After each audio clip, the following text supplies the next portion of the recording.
नमस्कार. आज आपण पाहणार आहोत 10वी-12वी नंतर कोणते करिअर ऑप्शन्स उपलब्ध आहेत, त्यांची निवड कशी करावी व कोणत्या चुका टाळाव्यात. 10वी-12वी नंतर पुढे काय असा प्रसंग पडला असेल तर हा विषय शेवटपर्यंत हा व्हिडिओ नक्की पहा. संपूर्ण माहिती एकाच व्हिडिओमध्ये. करिअरचे गणित साधण्यासाठी गणित हा विषय असावाच.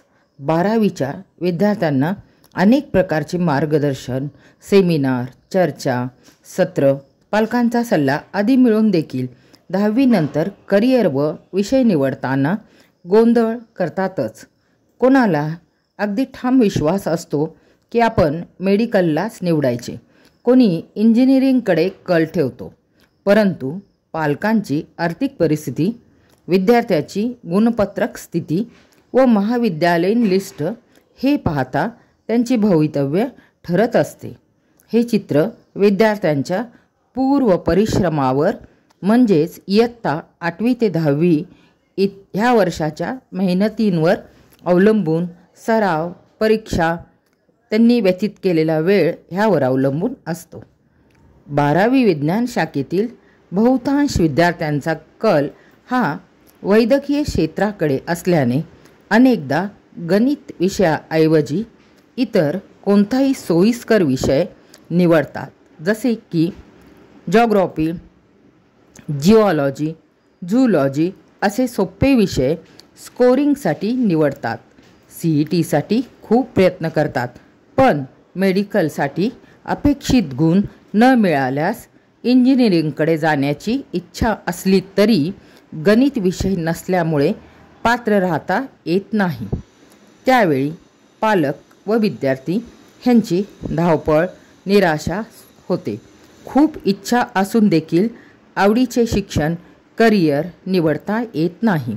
अशावेळी BCA किंवा इतर विविध विषयातून BSc करण्याचा निर्णय घेतात. बऱ्याच वेळी काही पालक व विद्यार्थी नीटसाठी पुनर्प्रयत्न करतात, परंतु ही वेळ खाऊ व खर्चिक पद्धत आहे. त्यातूनही विद्यार्थी मानसिकरित्या समाधानी असेलच असे नाही. ह्यातूनच थोडेफार नैराश्य, चिडखोरपणा, बरोबरीचे मित्र, त्यांचे करिअर पुढे सरकते, आपण मागे पडल्याची भूमिका विद्यार्थी व पालकांना अस्वस्थ करते. असे प्रसंग टाळण्यासाठीच व विद्यार्थ्यांचे करिअरचे गणित बिघडू द्यायचे नसल्यास गणित विषय आवश्यक आहे. कारण गणितामुळे वैद्यकीय क्षेत्राकडे जाता येते, अन्यथा इंजिनिअरिंगकडे देखील जाता येते. ह्यासाठी विचारपूर्वक निर्णय घेऊन विषय निवड करावी. मेडिकल क्षेत्राकडे जाण्याचा प्लॅन A सोबतच इंजिनिअरिंगसाठीचा B प्लॅन देखील तयार ठेवावा. त्यामुळे सुटसुटीत निर्णय घेता येऊन आवडीचे करिअर निवडता येते. बोर्ड परीक्षेत ग्रुप क्लिअरन्स प्राधान्य द्या. कारण 12वीमध्ये प्रामुख्याने विद्यार्थी बोर्ड परीक्षेऐवजी CETच्या अभ्यासावर अधिक लक्ष केंद्रित करतात.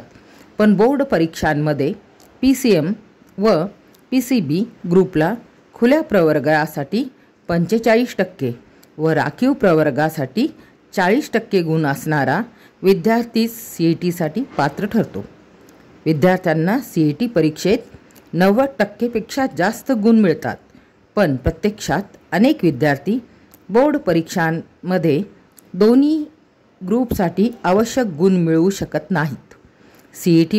CETमध्ये सर्वाधिक गुण मिळवून देखील ग्रुप क्लिअर नसल्यास पश्चातापाची वेळ येऊ शकते. सन 2025-26 ह्या शैक्षणिक वर्षात देखील PCM ग्रुप असणाऱ्यांना अभियांत्रिकी, फार्मसीसह ऑप्शन्स उपलब्ध होतात. PCB ग्रुपवाल्यांना फार्मसी, ॲग्रीचे क्षेत्र उपलब्ध आहे. इंजिनिअरिंगकडे कल वाढला असून विद्यार्थी ही निवड करतात. ह्या विद्यार्थी व शैक्षणिक चर्चेअंती एकच तर्क स्पष्ट होतो की आज ग्रामीण भागातून येणारे विद्यार्थी व शहरी भागातील विद्यार्थी यांचा विचार करता हे चित्र मनाला अस्वस्थ करणारे आहे. ह्या स्पर्धेत शहरी विद्यार्थी थोडासा शाश्वत दिसतो.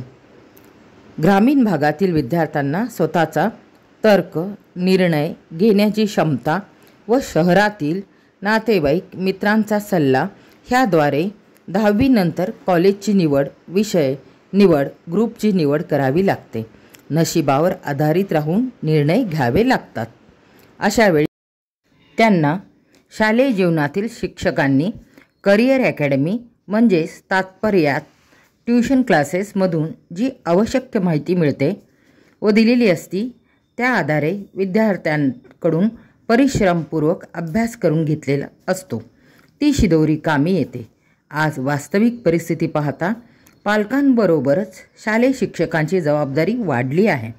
ही जबाबदारी ओळखूनच शिक्षकांनी विद्यार्थ्यांच्या स्वप्नपूर्तीसाठी, त्यांचे करिअर साकारण्यासाठी सर्व बाजूनी विद्यार्थ्यांना ह्या स्पर्धेत उतरवण्यासाठी, यशस्वी होण्यासाठी सर्वंकष प्रयत्न करण्याची गरज आहे.